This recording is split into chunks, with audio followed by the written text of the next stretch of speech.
இவள் சொன்னது சரிதானா? இந்த மன்றத்தில் ஓடி வரும் இளம் தென்றலை கேட்கின்றே.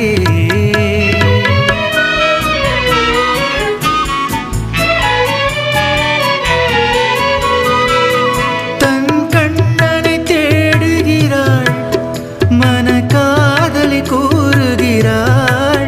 தன் கண்ணனை தேடுகிறாள், மன காதலை கூறுகிறாள். இந்த அண்ணனை மறந்து விட்டால் என்னதனையும் கூறாயோ? இந்த மன்றத்தில் ஓடி வரும் இளம் தென்றலை கேட்கின்றேன். என் கண்ணுக்கு கண்ணாகும் இவள் சொன்னது சரிதானா? இந்த மன்றத்தில் ஓடி வரும் இளம்